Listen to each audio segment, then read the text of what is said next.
नमस्कार मेरे प्यारे बच्चों और सम्मानित साथियों, मैं विराम फिजिक्स की क्लास 12 में अर्थात कक्षा 12 की कक्षा में आपका मैं स्वागत करता हूं।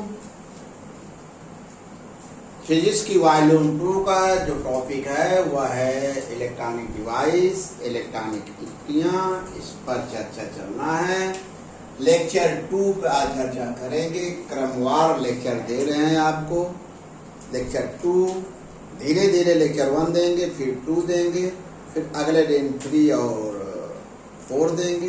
धीरे धीरे आपके ऊपर हम लोड देंगे क्योंकि फंडामेंटल फिजिक्स समझाने का एक तरीका है। एक ही साथ अधिक भार नहीं देना चाहिए।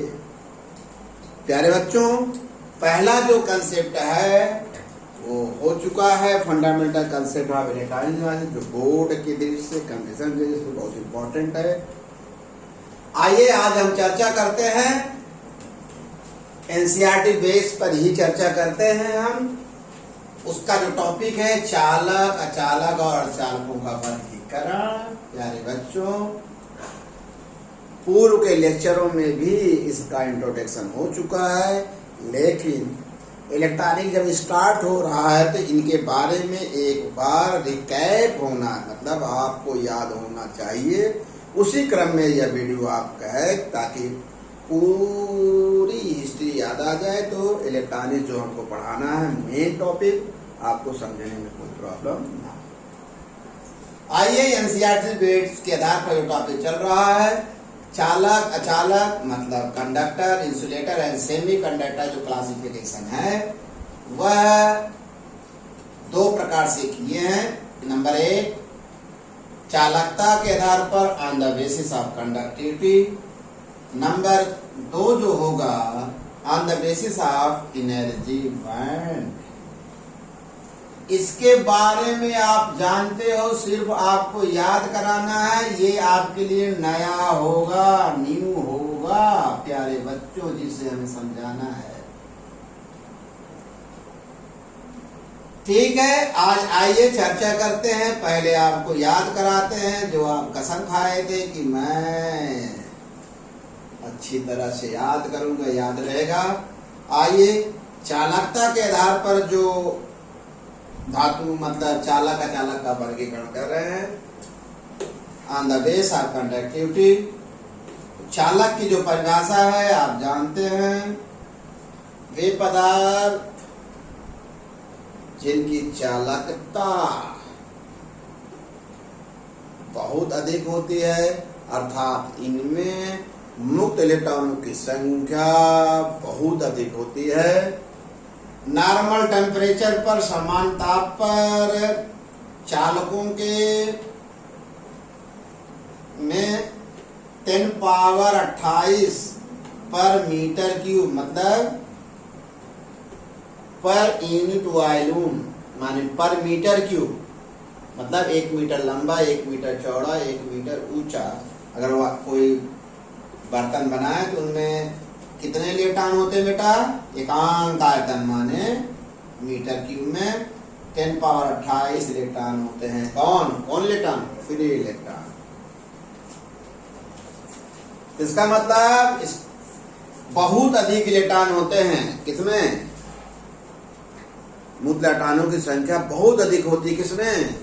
चालकों में। तो इनका प्रतिरोध क्या होगा? बहुत कम होगा और चालकता बहुत होगी। अच्छी बात है। और एक चीज और भी आपको याद करिए, इनका प्रतिरोध ताप गुणांक धनात्मक होता है, अल्फा। याद करिए। हाँ याद है। हाँ सर याद है। कैसे याद है?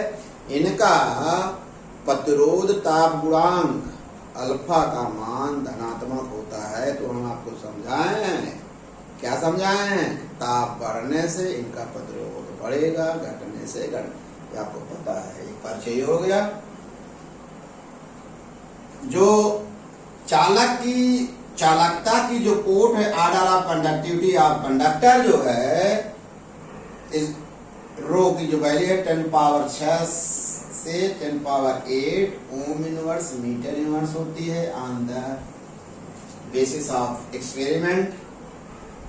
इसकी प्रतिरोधकता की जो कोट होती है वही 1/5 इस फार्मूले से बेटा करोगे, इस फार्मूले से तो आ जाएगा 10⁻⁶ से 10⁻⁸ ओम मीटर विशिष्ट प्रतिरोध। बेटा जो जानते हो, एग्जाम्पल भी आपको याद होगा, बहुत एग्जाम्पल हैं इसके चालक के, लेकिन जो मोस्ट वांटेड है ये है चांदी, कापर, सोना, चार जो अच्छे, ये इनका क्रम भी है। इनके प्रति एकांक आयतन में इतने होते हैं।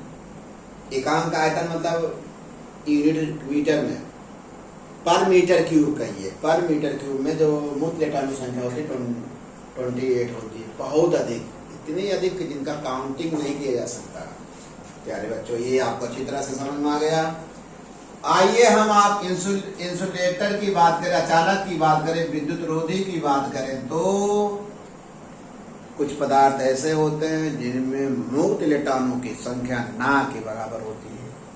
इनका जो विशिष्ट प्रतिरोध है या प्रतिरोधकता है 10⁻11 से 10⁻19 ओम मीटर होता है किसी किताब में कुछ, लेकिन एनसीईआरटी में आपको यही मिलेगा। और चालकता जो होगी 10⁻11 से 10⁻19 ओम इनवर्स मीटर इनवर्स होगा। प्यारे बच्चों, कांच और क्वार्ट्ज, लकड़ी, ईटा, पत्थर इत्यादि विद्युत रोधी की एग्जाम्पल्स हैं। तीसरा जो हमारा होगा अर्धचालक सेमीकंडक्टर, जो हमारा वर्तमान चैप्टर है, इस पर हमको चर्चा करनी है, जिसको हमें सिखाना है आगे, इसलिए सेमीकंडक्टर के बारे में समझना और जरूरी है, जानते भी हो। सेमीकंडक्टर अर्धचालक, प्रकृति में कुछ पदार्थ ऐसे हैं या आर्टिफिशियल भी वैज्ञानिकों ने बनाया है जिनकी चालकता क्या होती है, चालक से कम, अचालक से अधिक आदि दोनों के बीच में अर्धचालक कहलाते हैं। इसकी चालकता क्या होती है, अचालक से क्या होती, कम होती है, अचालक से तो अधिक होती है, चालक से क्या होती है, कम होती है। उसे क्या कहते हैं, सेमीकंडक्टर कहते हैं। सेमीकंडक्टर जो मटेरियल्स हैं, इसके बारे में जान लीजिए। इसके पर मीटर क्यूब में जो मुक्त इलेक्ट्रॉनों की संख्या 10⁻16 आर्डर की होती है। आगे यही पूरा चैप्टर है बेटा, ये तो अभी धीरे धीरे लेक्चर 1 2 दे रहे हैं। फिर जैसे जैसे आपका लेवल बढ़ता जाएगा, आप प्यारे बच्चे हो, वैसे हम आपको लेक्चरों की संख्या भी बढ़ा देंगे। पहले तो मौलिक कंसेप्ट सीख लीजिए। इसका जो विशिष्ट प्रतिरोध होता है या प्रतिरोधकता की कोट होती है इतने ओम मीटर होती है, और चालकता की कोट इतने ओम इनवर्स ना होता है, आपको पता है। इसके बाद आप ये जानते हैं, सबसे अच्छी बात जो हम आपको सिखा चुके हैं, आप जानते हैं कि ना जानते हो तो जान लीजिए। जो सेमीकंडक्टर है, इसका जो प्रतिरोध ताप गुणांक है अल्फा, वह ऋणात्मक होती है, यही इसका है। दोनों में महत्वपूर्ण अंतर है। कोई पूछे तो आप पहले तो प्रथम दृष्टया इसी को बताइए।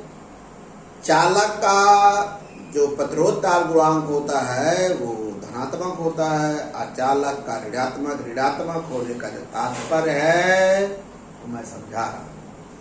अर्धचालकों की जो प्रतिरोध ताप गुणांक अल्फा है वह ऋणात्मक होता है। इस कथन का अर्थ है अगर ताप बढ़ाएंगे इनका प्रतिरोध घटेगा तो चालकता बढ़ेगी। तो अच्छी चीज है बेटा। आमतौर से जब किसी चालक में धारा प्रवाहित की जाती है तो उसका प्रतिरोध बढ़ेगा, ताप बढ़ता है तो प्रतिरोध बढ़ता है। लेकिन अगर हम सेमीकंडक्टर का यूज कर लेंगे, अगर धारा प्रवाहित करेंगे तो धारा बहेगी तो ताप बढ़ेगा, लेकिन प्रतिरोध घटेगी, चालकता पर, बल्कि चालकता क्या हो रही है, बढ़ती जाती है। इसीलिए आजकल जो होता है, जो सेमीकंडक्टर वायर का प्रयोग किया जाता है, इसी कारण इसका क्या होता है बेटा, जो प्रतिरोध ताप गुणांक होता है ऋणात्मक होता है। कोई पूछे इसका क्या अर्थ होगा, ताप बढ़ाएंगे का प्रतिरोध घटता है, चालकता बढ़ती है। ये हो गया। और इसके जो एग्जाम्पल है इनका क्षेत्र बता दिए एनसीईआरटी बेस पर। इसके जो एग्जाम्पल है इसको आपको समझना पड़ेगा। एग्जाम्पल, जब सेमीकंडक्टर की खोज हुई 1990 तक, ऐसे कह लीजिए एग्जाम्पल में इसको दो वर्गों में बांटा गया, अकार्बनिक माने इनऑर्गेनिक और कार्बनिक माने ऑर्गेनिक। कार्बनिक में एलिमेंटल मतलब तत्व के आधार पर इसको जर्मेनियम और सिलिकॉन, यौगिक के आधार जर्मेनियम और सिलिकॉन बहुत important most wanted examples of semiconductor है।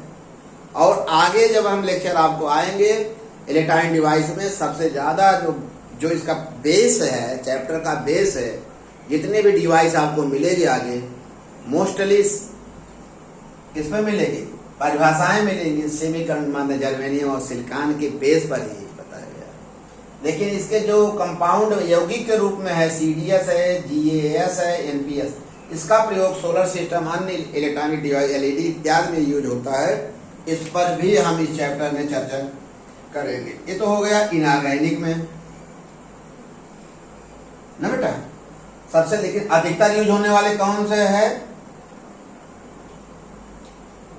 धातु है माने ये है अर्धचालक, धातु नहीं बल्कि अर्धचालक है, जर्मेनियम और सिलिकॉन। इसके आगे बहुत डिटेल बताएंगे, लेकिन एक थोड़ा सा इंट्रोड्यूस हो जाइए, जान लीजिए। और कार्बनिक में जो एग्जांपल्स हैं वह है एंथ्रासीन, पॉलीपाइरोल है, पॉलीएनिलीन है, पॉलीथायोमीन इत्यादि जो है कार्बनिक है। देखिए 1990 तक तो इसका प्रयोग हो रहा था, लेकिन 1990 के बाद इनका प्रयोग हो रहा है, बहुत ज्यादा यूज हो रहा है। आजकल जो इलेक्ट्रॉनिक यूज हो रहे हैं इनका सब इन्हीं सब का प्रयोग हो रहा है। इस सब चर्चा करेंगे। आज जो चर्चा हुआ लेक्चर नंबर 2 में किसके आधार पर हुआ, चालकता के आधार पर, on the basis of conductivity के आधार पर हमने क्या सिखाया आपको, चालक अचालक अर्धचालक के बारे में एक छोटा से परिचय दिए। मुझे विश्वास है कि बहुत अच्छा लगा होगा, कंसेप्ट क्लियर हो गया है। अब एक नई चीज की चर्चा हम करेंगे नए लेक्चर में, हुआ है ऊर्जा बैंड के आधार पर इनका वर्गीकरण, जो आपका वर्तमान सिलेबस है एनसीईआरटी टेस्ट। ओके प्यारे बच्चों, बहुत अच्छा आपको लग रहा है और हमें भी अच्छा लग रहा है आपसे बात करने में, आपको पढ़ाने में। Okay, thanks.